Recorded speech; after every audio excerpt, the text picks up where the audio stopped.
Praise the Lord. ஆண்டவராகிய இயேசு கிறிஸ்துவின் நாமத்தினாலே இந்த 93வது நாள் ஜெபத்தில் உங்களை சந்திப்பதிலே மிகவும் மகிழ்ச்சி அடைகிறேன். இந்த நாள் ஆண்டவர் உங்களுக்கு ஒரு வெற்றியின் நாளாய் கர்த்தர் மாற்றி தருவாராக. ஆண்டவருடைய பிள்ளைகளே, கிட்டத்தட்ட 20,000 பேரை போஷிக்கணும். ஆனால் 20,000 பேருக்கு ஆண்டவர் அங்கே ஒரு சின்ன பையனையும் 5 அப்பத்தையும் 2 மீனையும் கொண்டு அவ்வளோ பெரிய தேவைகளை கர்த்தர் சந்தித்தார்.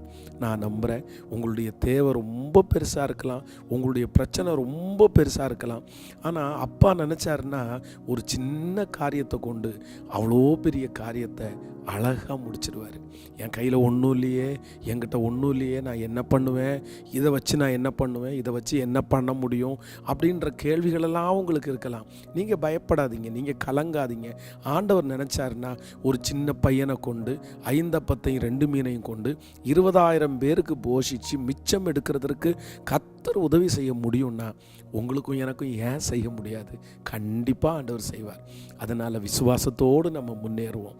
ஆமேன். ஆண்டவருடைய பிள்ளைகளை, இன்றைக்கு மிக முக்கியமான ஒரு ஞானத்திற்காக நம்ம ஜெபிக்க போகிறோம். என்ன ஞானத்திற்காக ஜெபிக்க போகிறோம்னா ஃபில்டர் மென்டாலிட்டி, அதுக்காக ஜெபிக்க போகிறோம். கவனிங்க, ஃபில்டர் மென்டாலிட்டி. ஒரு வசனத்தை நான் வாசிக்கிறேனே. யோவான் எழுதின சுவிசேஷம் 5ஆம் அதிகாரத்தினுடைய 10வது வசனம். ஆதலால் யூதர்கள் குணமாக்கப்பட்டவனை நோக்கி, இது ஓய்வு நாளாய் இருக்கிறதே, படுக்கையை எடுத்து கொண்டு போகிறது உனக்கு நியாயமல்ல என்றார்கள்.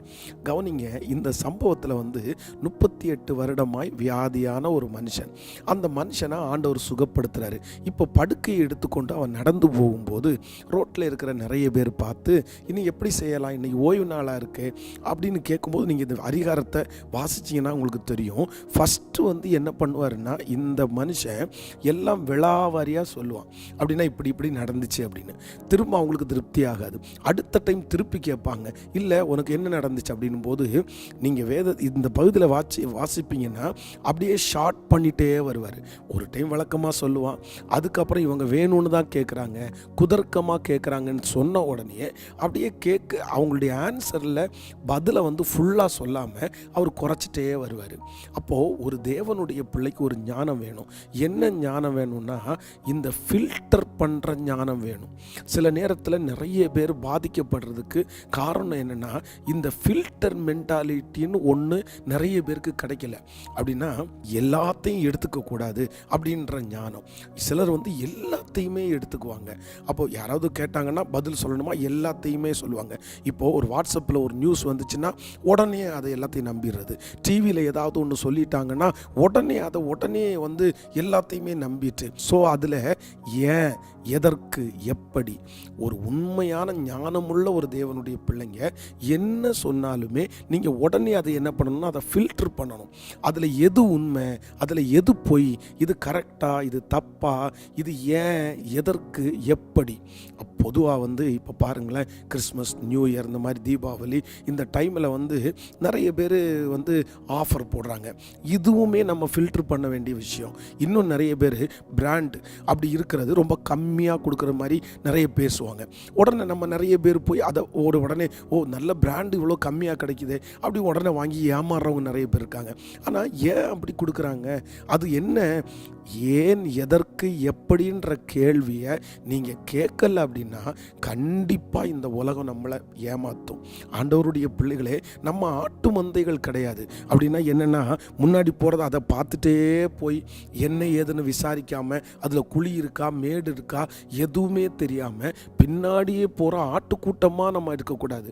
நம்ம மேய்ப்பர்களை போல இருக்கணும், வழி நடத்துகிறவர்களாக இருக்கணும். ஸோ இன்னைக்கு ஒருவேளை இந்த மாதிரி ஞானம் இல்லாமல் நீங்கள் இழந்திருப்பீங்கன்னா தயவாக நீங்கள் ஜெபம் பண்ணுங்க. இன்னையிலேருந்து ஒரு முடிவெடுங்க. நீங்கள் என்ன எடுத்தாலுமே அதை தயவு செய்து நீங்கள் ஃபில்டர் பண்ணுங்கள். கேளுங்க, எதற்காக இது சொல்லப்படுது, இது உண்மையா, இதனுடைய ஆழம் என்ன, இது யார் இப்படி பண்ணியிருக்கா, அந்த கேள்விகளையெல்லாம் நீங்கள் ஒரு 10 கேள்வி கேட்டுட்டு அதுக்கப்புறம் ஒரு காரியத்தை நீங்கள் செஞ்சீங்கன்னா அந்த காரியம் நிச்சயமாக சொல்கிறேன் நன்மையாக இருக்கும். அந்த காரியத்தில் நீங்கள் ஏமாறவே மாட்டீங்க. நீங்கள் அப்படி இல்லை அப்படின்னா நிறைய நேரத்தில் நீங்கள் ஏமாந்துருவீங்க. ஸோ ஆண்டவர் இன்றைக்கு உங்களுக்கு கிருபையாய் ஒரு ஞானத்தை கர்த்தர் தருவாராக. தேவையானதை மட்டும் மட்டும் எடுக்கக்கூடிய ஞானத்தை கர்த்தர் தருவார். நான் உங்களுக்காக ஜெபிக்கிறேன். தகப்பனே, இன்றைக்கு இந்த சத்தத்தை கேட்கிற ஒவ்வொரு பிள்ளைகளுக்காய் பாரத்தோடு ஜெபிக்கிறேன். ஏன் எதுக்கு எப்படின்னு கேட்காமலே காசை கொடுத்து கேட்காமலே அந்த காரியத்தை பண்ணி இழந்து போன ஒவ்வொரு பிள்ளைகளையும் அதிலிருந்து கர்த்தர் காப்பாற்றுவீராக. இன்றைக்கு பிறந்த நாளை காண்கிற, திருமண நாளை காண்கிற உடைய பிள்ளைகளை ஆசீர்வதிப்பீராக. இந்த நாள் உடைய பிள்ளைகளுக்கு ரொம்ப நல்ல நாளாக அமையட்டும். நீர் கூட இரும். இயேசுவின் மூலம் பிதாவே, ஆமேன். God bless you. இன்றைக்கு கர்த்தர் ஆசீர்வதிப்பார். மறுபடியும் மாலையில் நம்ம சந்திப்போம். ஆமேன்.